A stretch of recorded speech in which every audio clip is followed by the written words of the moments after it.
School. Some would say, the golden age of life.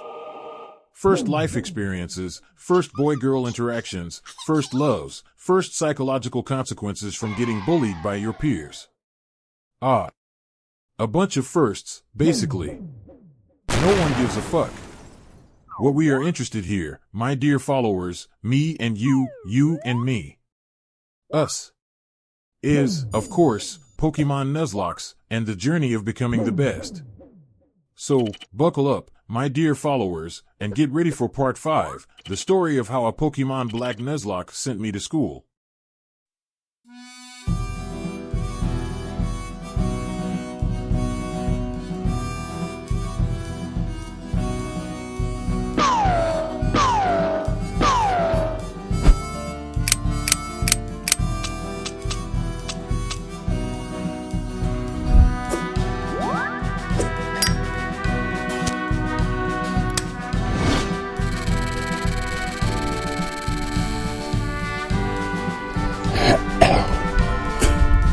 Feeling lucky?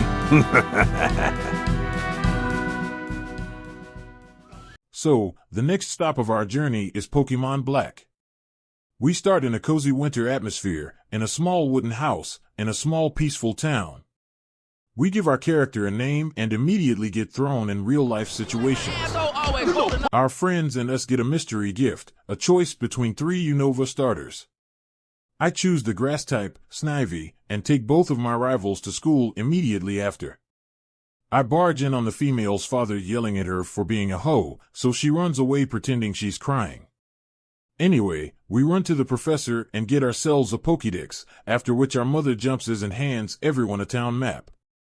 Then the happy duo challenges me to a catching contest on round 1, so I catch myself a Lillipup to not finish last. In Accumula town, we witness a strange scene, a man in a Gucci robe suite talking a crowd of people. He looked like John Bon Jovi and the King of Gondor both jerked off in a cup, and the creature grew up to be a failed CIA plant. I liked him, but Chiron was also there, so I played at morality.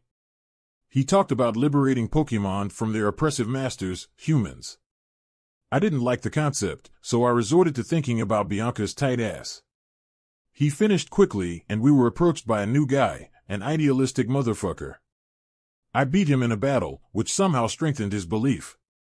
My mother then calls me to give me a pair of running shoes. She seemed happy I was leaving. I catch myself a purloin on this route and then beat Bianca's ass, but not the way I'd like. I also beat Chiron in the trainer school, and he gives me orange berries. Then I visit a place called the Dream Yard, where a psychic girl gives me the elemental monkey, Panpour. I bring it to the first gym and face the leader, Chili. In Pokémon Black and White, you face one of the 3 leaders, Cress, Sillin, or Chili, based on the starter Pokémon you chose.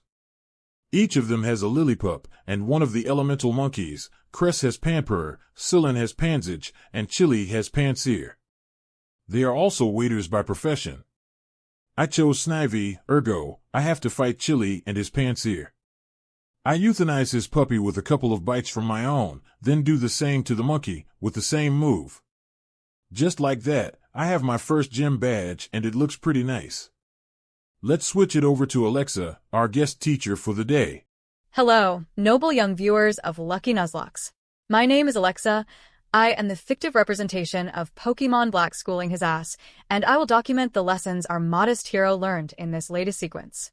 Get ready. Lesson number 1. Use Leer early game in your fights. In long term, it can make a 5-hit KO, a 3-hit KO. Lesson number 2. Stay ready, so you don't have to get ready. Thank you for attending the class, dear followers. See you soon. Upon exiting the vicinity, I get jumped by an asexual nerd, giving me the HM for cut and claiming she needs to harvest Pokemon's dreams for her machine to work.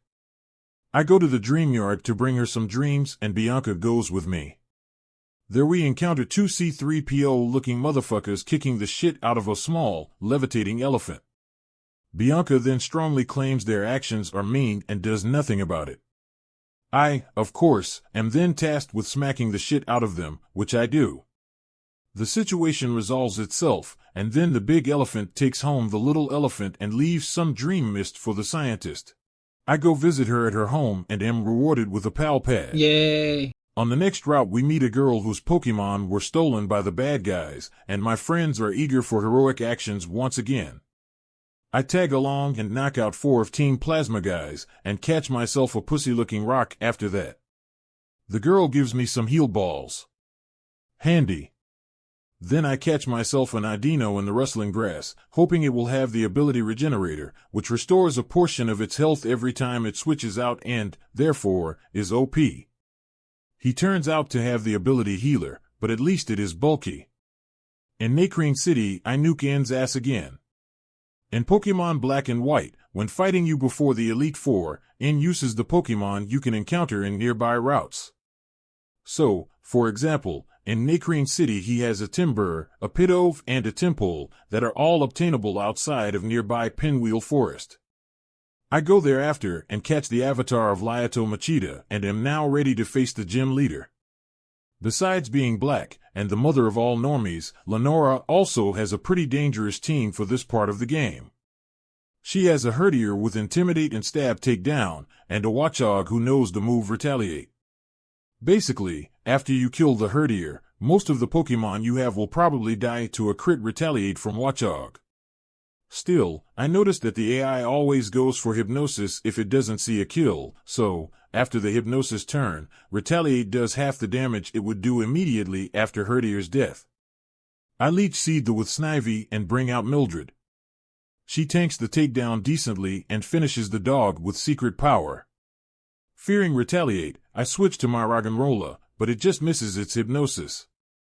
I Mud Slap once, throw a couple of rocks at its face, and then switch to Lyato Machida to finish the job. The effort grants me the basic badge and the TM for Retaliate. Let's switch it to Alexa to remind us of what we've learned. Lesson number 3, dear viewers. Leech Seed is an overpowered move in Nuzlocke. Herdier is a beast early game with Stab Takedown. Retaliate is a move that doubles in power if being used after a teammate died. See you soon, young challengers. Lenora's Dildo then comes into the room with a piss stain on his pants.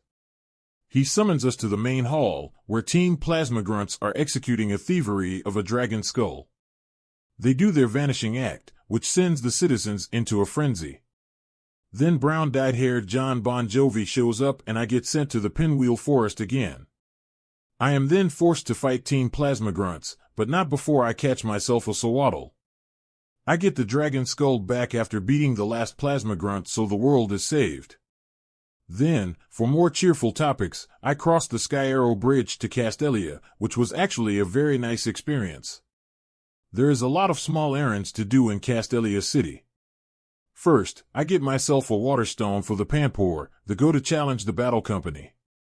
This guy hands me the scope lens, and the old guy rewards me with an EXP share after beating him. Then I try challenging the gym, but bump into Chirin, then into John Bon Jovi immediately after. He warns me that Team Plasma is trying to take over the city, and invites me to join him at a pier. They also stole Bianca's elephant. The council decides we are going to slap the evil team's cheeks, so I follow them to the building across Berg's gym. We humiliate some grunts there, and barge in on Ghetsis and his entourage, trying to justify their deeds by claiming it is for greater good. After a short yapping session, Ghetsis orders them to give Bianca's Pokémon back, so they leave. I get a couple more items in Castelia, such as the Eviolite, and go up to the sand route to catch myself a Darumaka so I can just press the A button in the gym. I nickname it Large Load, based on Darmanitan being busted, and go to face Berg. Fire Punch sends Venipede to the Shadow Realm. I defeat Dwebble with a Rock Blast from Roggenrola, and Levany gets cooked by a Fire Punch. 3 badges. Take it over, Alexa. Namaste, dear viewers. Time for Lesson 4. Darumaka with Hustle does insane damage with physical fire-type moves. But beware of a miss, because Hustle lowers your accuracy. Rock types do neutral damage to other rock types. Don't mix it up. That's it for today, dear viewers. See you soon. Feeling the power of the world pulsing inside my cock, I easily blast Charon's scrawny ass on the next route, then catch myself a Moxie Sandile in the desert resort. In Relic Castle, I get myself a Yamask. Both are very useful encounters, so yeah. In the gate before Nimbasa City, Professor Juniper hands us some Ultra Balls. I told her mine are already Ultra, but she insisted, so I took them. After slapping some Team Plasma grunts again and saving an elderly gent from inevitable doom, I am rewarded with a bicycle. Bianca then invites me to participate in a musical, so I dress Mildred in fancy clothes and show her around. Bianca then leaves, but is attacked by her father in the middle of the street. He screams at her for going through her whole phase in her early teens, but Alessa jumps in and fervently defends the young OnlyFans model, claiming her body is her choice and that toxic men such as the girl's father have no right in determining the way women will live their lives. The father, a Trump voter, used to similar fights with his semi-obedient wife, resigns to his faith and seemingly goes to drown his sorrows in the bar. I, on the other hand, continue catching Pokémon. First is Cinction, then Gothita, then Tranquil. The cycle of strange events is then continued by an encounter with Pokémon Trainer N. This indoctrinated individual promised me a lollipop and took me for a ride on the Ferris wheel. Yay! Needless to say, I was feeling strange vibes from his direction.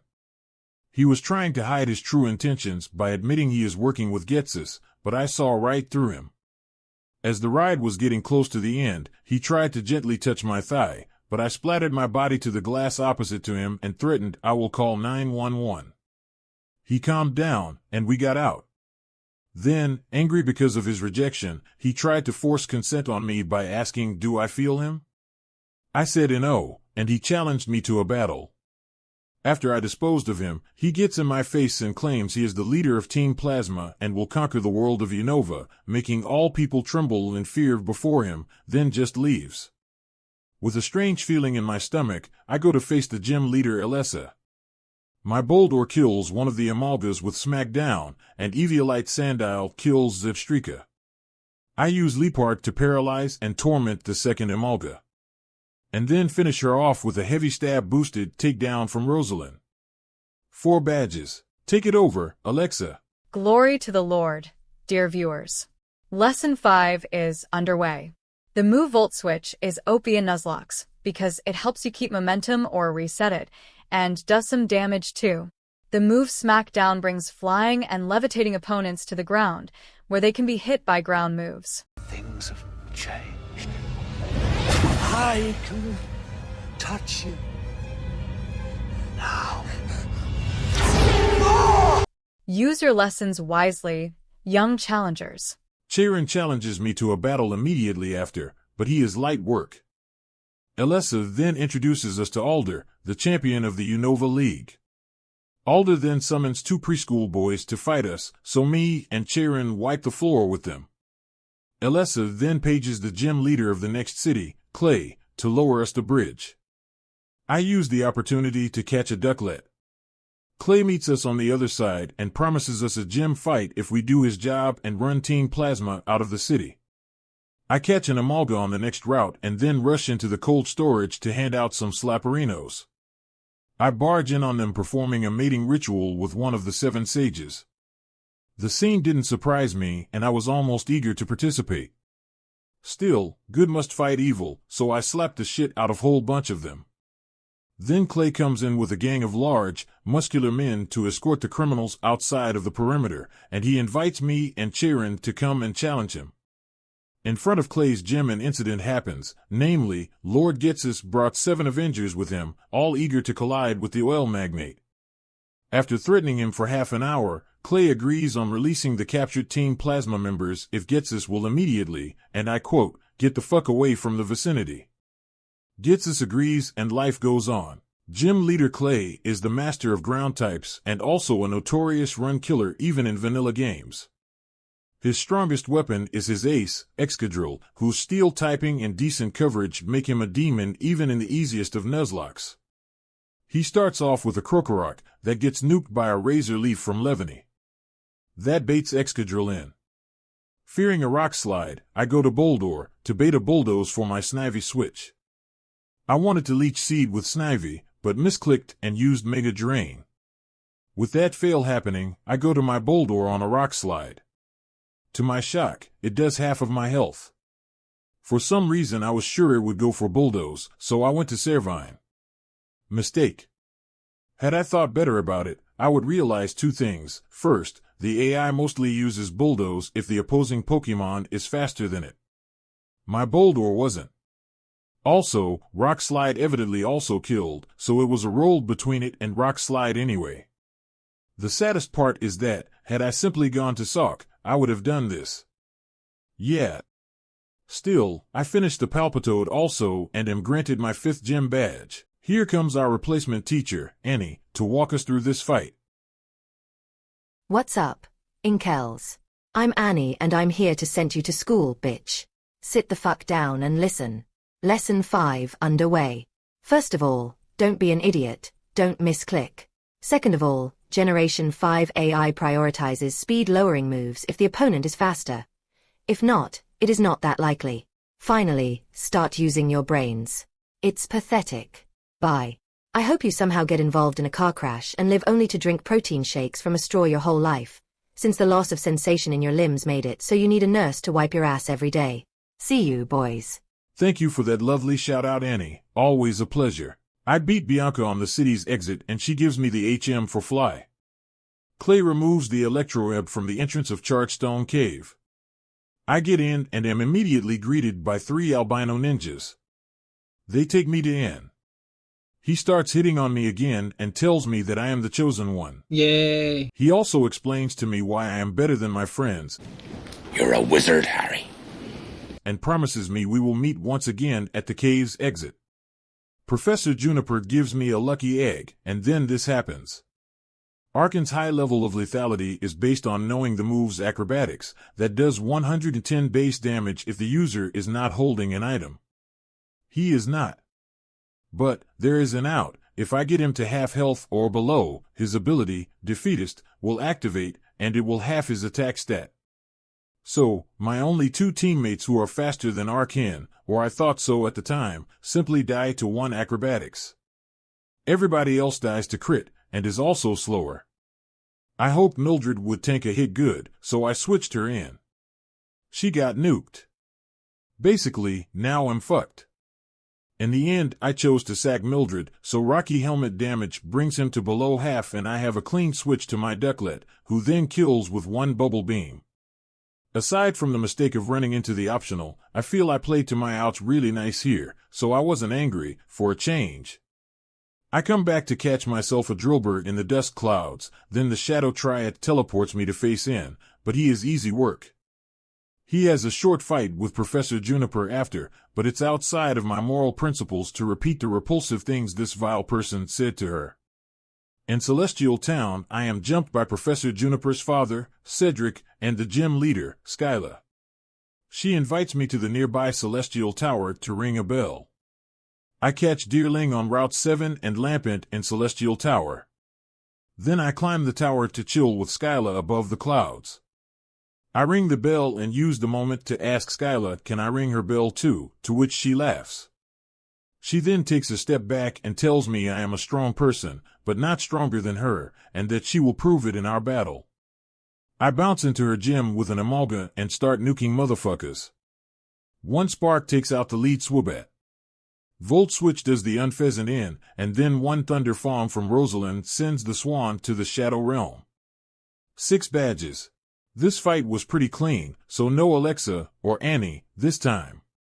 All we can say is, ring the bell, motherfuckers. Sharon challenges me on the next route and I show him who is boss. Alder then jumps off a 25-foot-high cliff and lands, without a scratch, on his feet, and then grants me the HM for Surf. I catch a girder inside of the cave. Then this happens on a random trainer. Simply disgusting. Upon arriving in Icyrus City, I am immediately informed about Dragon Spiral Tower and its importance for the region. In front of it I catch myself a Meanfu with Regenerator, who will, after its evolution to Mienshao, become one of the strongest Pokémon in the game. Super fast, super offensive, with Atches to fake out and U-turn, and Regenerator on top. The Pokémon League started looking easy. Cedric Juniper then tells me I should get the fuck off and first challenge the gym leader, which I do. I go around Icyrus City and other map locations to get a few more encounters now that I have Surf and Fly, then go back to challenge the gym leader. I start my sturdy Boldor to set up stealth rocks, then switch to Frillish to 1v1 the Vanillite. Simipour and Eviolite Girder beat the Beartick, and Girder also nukes the Cryogonal. 7 badges. This means Alexa can take the floor and tell us what we learned in this gym fight. Hello, noble students. For Lesson 6, we have 2 points. Number 1. Sturdy guarantees you living a hit, which makes sturdy Pokémon good for starting the battle, especially if they can KO the first opponent after its attack. Number 2. Stealth rocks and other hazards can be OP. Try combining them with moves like Whirlwind or Dragon Tail. See you soon, boys. I then go to Dragon Spiral Tower, where I meet Chirin in heavy panic mode. He starts getting on my nerves, so I let him go in front of me to avoid conversation. I manage to defend myself and my body from being defiled by plasma grunts, and I somehow end up on the top floor. There I meet End talking to a giant, metallic, unfriendly-looking black dragon. He introduces this being as Zekrom and reveals there is another one named Reshiram that is Caucasian instead of simply black. Apparently, I am the one to awaken it. He then bounces on his back to the Pokémon League, promising he will demolish Alder. After that I am forced to go to the Relic Castle to dismantle Team Galactic once again. There I barge in on Gitsis facing off with Alder. He tells me I am the chosen one, the bearer of the White Stone, and that I have to befriend Reshiram in order to slap his little student around, or all trainers' Pokémon will be released and the world as we know it will be no more.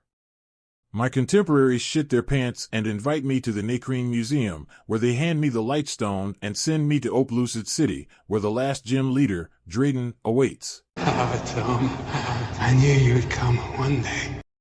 Before arriving to Oplucid, I have one last fight with Bianca, but I dispose of her carcass easily and move on. Gitsis also meets me at the bottom of Two Blind Bridge to once again warn me to watch my ass. In Oplucid City, Alder and me witness one more of his speeches.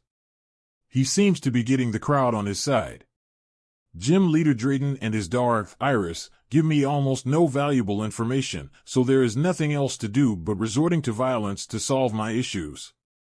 Also, while stalling the Revenge Druddigan with feather dances and roosts with my Swanna, I forgot that using Roost takes away the flying type for that turn. Thinking that Swanna can therefore never bait Revenge, I did this. And there went one of the best E4 Mons in the game. By Excadrill, you shall be dearly missed. Being that Drayden is the last gym leader, I had a strong urge to style on him for the views. Lady Cindy 1v1's the lead fracture like a boss bitch and in comes Druddigan. Notice that Swanna has no attacking moves. I taught it Hail and Tailwind and gave it a rock helmet in order to stall and chipped the Druddigan slowly. Then, after he is low enough, use Hail and Tailwind and switch to Simipour to sweep with Blizzard. The first part one managed to do, but just watch. Not gonna lie, that depressed me. Still, at least I won and was closing in on this goddamn game. Was I? Anyway, Annie has one more thing to say before we go to the Pokémon League. What's good, losers? Nice fight there, Lucky. You should have hit less Blizzard ranges. Leave some pussy for us. LOL. Nothing much to say, except Lesson 7. You're broke! You're fucking poor! See you around, losers. Professor Juniper congratulates me, brings me to the gates and tells me, "There, son, that way, go and die for your country." And there we go. Pokémon Black Hardcore Nuzlocke, Attempt 1, Pokémon League Challenge. I could say that I was filled with pride and joy, but I wasn't. What I was filled with, minus the testosterone, was a burning desire to finish this goddamn thing. I knew with all my being, I need a team of 6 lethal, bloodthirsty assassins, ready to nuke a motorfucker on one bad look. Dear followers, viewers, fans, and alike, I present to you, our Pokémon Black Elite 4 team. Number 1, Ragnar, the Durant, with Dig, X-Scissor, Crunch, and Iron Head. Number 2, Gucci, the Kofagrigus, with Shadow Ball, Will-O-Wisp, Rest and Protect. Number 3, Mork, the Crocodile, with Dig, Crunch, Sandstorm, and Foul Play. Number 4, Indira, the Among Us, with Giga Drain, Synthesis, Sludge Bomb, and Toxic. Number 5, Moloch, the Caracasta, with Aqua Jet, Rock Slide, Waterfall, and Blizzard. Number 6, Tomboy, the Scrafty, with Fling, Brick Break, Payback, and Crunch.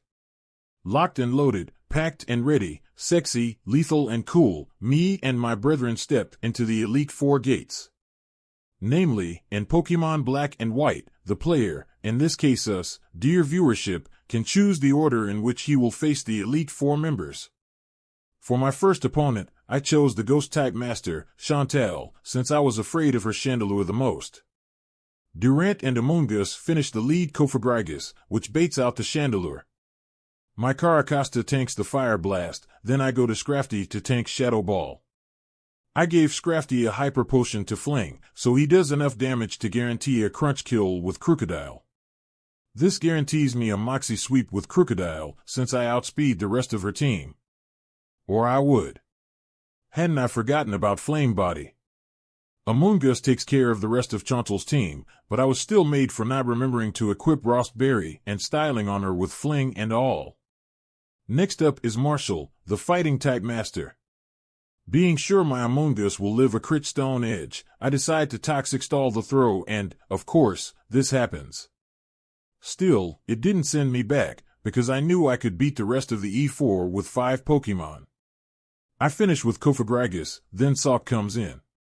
Outside of Stone Edge, the only move he can hit me with is Grass Knot, so I decide I'll stall Stone Edge with Protect and switches to Crocodile.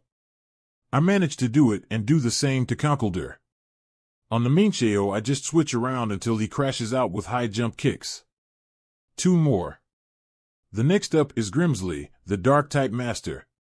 Durant walls Scrafty and kills Crocodile and the Leopard after. Caracasta and Scrafty finish Bisharp and it's only one left. The last one is Caitlyn, the Psychic-type master. I wanted to set up another Moxie Sweep, so I taught Thief to Cofagrigus to guarantee a kill with Crunch. Not knowing Psychic will do that much damage, I switch to Scrafty thinking it's gonna be Psychic, but it goes random because of the overlap and uses Thunderbolt, which also paralyzes my Scrafty. I sack it for a free switch and Crocodile just sweeps.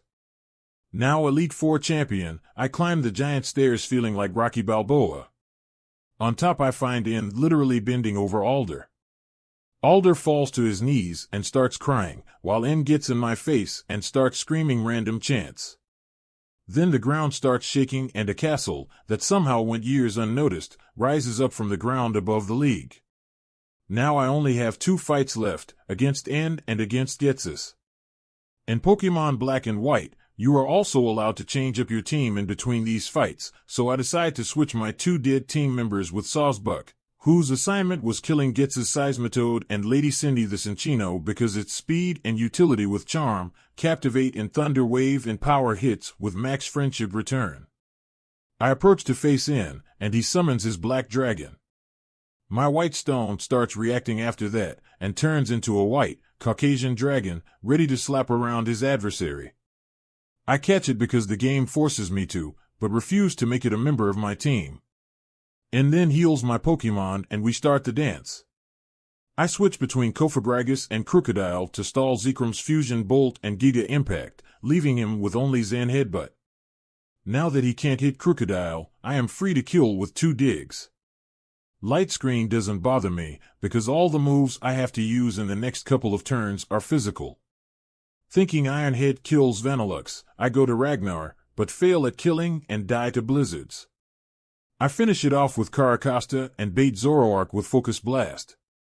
I switch to Cofagrigus to bait a dark move and start switching around to stall Focus Blast because the Zoroark's coverage kills my whole team. Without Focus Blast, I thought I had a chance. What I should have done is simply sack one of my Mons and try to finish with Jump Kick from the deer after stalling Focus Blast, but I didn't. Fuck it. Cinccino dies first, followed by the deer. Caracasta finishes the job, but it is not enough and Klinklang just sweeps. Here is Annie to analyze our mistakes in her original way. Take it off. Yeah. What's up, dimwits? I'm afraid I have to say it. This time you've outdone yourself, Lucky. I've seen various sorts of idiots, but it seems you're one of a kind. As for the lesson, first of all, stop overcomplicating. A simple sack on this last fight would have gotten you a chance. You were too eager on using charm and captivate on the Zoroark to style on him. You're a moron. Second of all, take more risks in these vanilla games, so you get the feeling of how much damage each Pokémon is capable of doing and or taking. Don't be a pussy. Thank you for spectating, virgins. See you soon. There was no option for me but to get back to the start, since defeat was never an option. I'd do that and wake up on the next day, grinding heavily. I'd beat gym fight after gym fight, one by one after the other, start to finish, and, barring some minor inconveniences, soon rose up the ranks again and found myself on the E4 gates once again. I named all of my Pokémon Triumph attempting to manifest and stepped in. I started Chantal again. Klinklang 1v1's the Kofagragus, then I go to Alamamala for one waterfall. I get hit hard and switch to Durant on the Shadow Ball, because he is faster than Chandelure. I get ready to cast the finishing blow and... Yeah, remember this? Well, I didn't. I have to be frank, this made me tilt heavily. As if that wasn't enough, I go to my item list MIEANSHAO and click Acrobatics, only for the asshole to live and nuke me with a Psychic. I finish with Alamamala, Jellicent gets killed by Gussie, and Whimsicott kills the Golurk. I have won, but at this point my morale was destroyed. Heavily enraged and ready to hurt my logistics, I walk into the Marshall fight ready to die in battle. Marshall, the asshole, grants me the wish, and I am forced to go back to the drawing board, once again. The student is now forced to, once again, attend summer school, like 1 year has 2 summers. So, my dear followers? What is a man to do here? Where is a man to go in these kinds of situations? Was the egg made first, or was it the chicken? Should I, Lucky Nuzlocke, the king of all kings, falter at this obstacle and let the world of my imaginary adversaries dominate my psyche and that way manifest their pompous asses into the real world, embodied in every little prick thinking he is entitled to an opinion? Should I? Should I? Huh? I shall not. A man has as many chances as he has lies to manipulate his willpower into acting, and I, dear friends, am a professional liar. Yes. Once again, I shall wake up in windy Nuvema town, witness Professor Juniper leaving the gift, witness Bianca's father dominating his daughter's psyche, participate in a dumb challenge of catching Pokémon on Route 1. Yes, oh yes, how nice it is, starting over. Ha! Beautiful. Now, I can tell you the story again. How I got my starter, how I caught my first Pokémon, how I beat gym after gym, gym leader after gym leader, hopping obstacle over obstacle, one by one. Yes, I could tell you that story. I really could. And I shall. So, this time I chose Oshawott, just so I try all of them. In spite of not liking the word, I have to admit, he is also cute. I also chose the female character, because of the losses started making me feel like a pussy. I also decided I will name all of my Pokémon Faith, based on me obviously needing it to win. Choosing Oshawott granted me a Pansear in Dreamyard. Sillin dies to Oshawott and Pansear, Lenora dies to Adino and Roggenrola, Berg gets bent over by Roggenrola, Pansear and Duat, Alessa gets clapped by Adino, Cinccino, and Eviolite Palpitoad. Clay gets owned by Levany, Eviolite Palpitoad, claims Duat, then gets owned again by a Brave Dog and Levany. Skyla dies to a valiant team effort, Bryson to the combination of Boldore, Alamamala, and Eviolite Clang. Finally, Drayden dies to the sheer sex appeal of this moving train, and, happy that he was chosen to fall last, smiles while the train runs over his skull. Finally, I get to walk through the Elite Four gate for what I hope will be the last time. I heal my wounded animals, rush to the PC once again, and start heavily cooking up a team of lethal, unmerciful assassins. Here's the team of mercenaries I chose for this attempt. Number 1, Alamamala, with Waterfall, Aqua Jet, Wish, and Protect. Number 2, Cinccino, with Return, Dig, Tickle, Thunder Wave. Number 3, Excadrill, with Shadow Claw, Earthquake, Rock Slide, and Sandstorm. Number 4, Levany, with Leaf Blade, X-Scissor, Struggle Bug, Protect. Number 5, Mincheo, with Fake Out, U-Turn, Acrobatics, and Drain Punch. Number 6, Cofagrigus, with Shadow Ball, Will-O-Wisp, Protect and Rest. I chose Chantal to be my first opponent again. 2 Shadow Claws from Excadrill kill the Cofagrigus, and the Chandelure crumbles to an earthquake.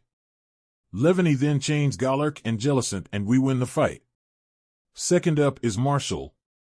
I stall Throw and Salk with Alamamala, then switch to Cofagrigus on the Conkeldurr. I burn him with Will-O-Wisp, then switch between Excadrill and Cofagrigus on Stone Edge and Hammer Arm until I can finish with Earthquake, and Mincheo dies to the old switch to the Ghost type on High Jump Kick strat. I kill the first 3 with Mincheo, then U-turn to Levany to finish the Crocodile. That only leaves Caitlyn. I nuke the Reuniclus with X-Scissor from Levany. I switch to the Excadrill for a Rock Slide.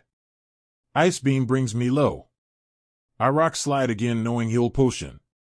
Then I switch to Alamamala to tank the Ice Beam and finish with Waterfall. On Gothitelle I switch back to Excadrill to tank the Shadow Ball. Excadrill walls this, so I throw a Shadow Claw. I expected it to do at least half, but it didn't. After it using Calm Mind, I started fearing the Psychic, so I switched to Levany to finish.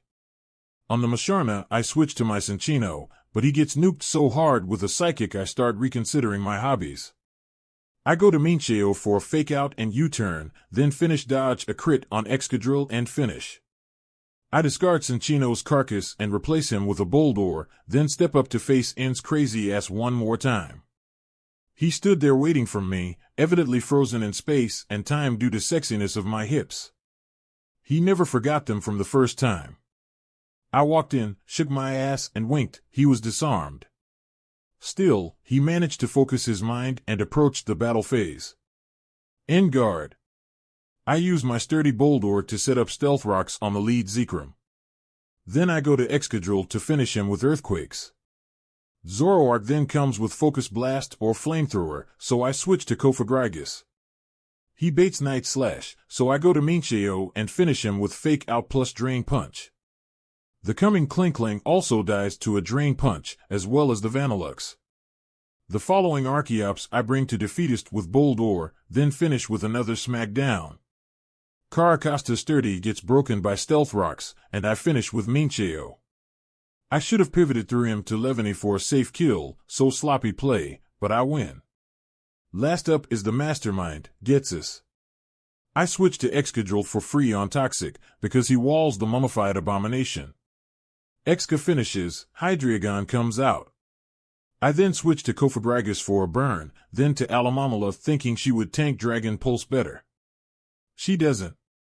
I protect once for burn damage, then go for the double and get it. I click it once again to avoid Aqua Jet, putting it into potion range.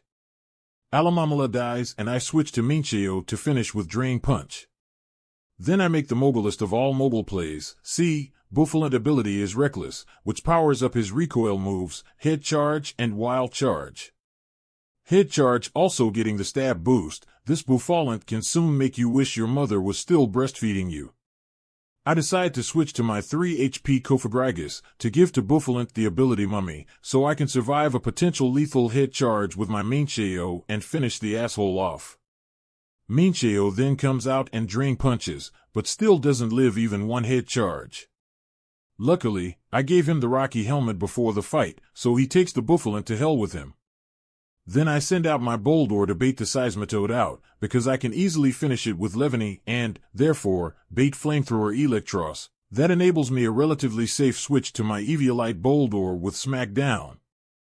Being that I don't need Levany anymore, I choose to sacrifice it for a free switch into Boldore. I realize I could use Sandstorm with Boldore first, so Excadrill gains Sand Rush for later and my Boldore gets plus special defense. Then I use Smackdown. Smackdown brings all flying and levitating Mons to the ground, meaning they can now get hit by ground moves. Eel being the electric type means, if Boldore fails to 1v1, Excadrill comes in and shits on this animal.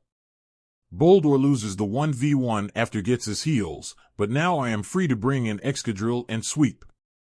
The reason I stayed in so long with Boldor is because the Eel has Flamethrower, and if I had lost Excadrill, there would be no way to finish the Bisharp in the back.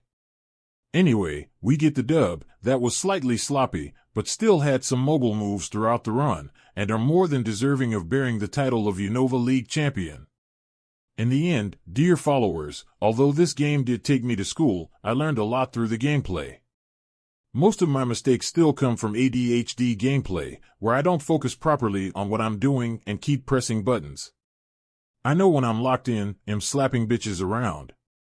As for our journey, my dear friends, we are slowly but surely progressing towards transitioning into ROM hacks, when videos will get more cinematic, probably longer, and less frequent.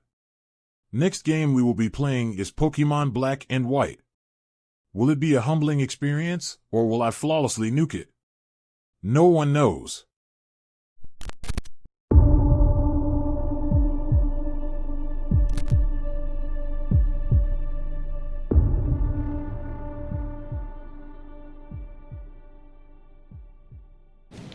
You're a wizard, Harry.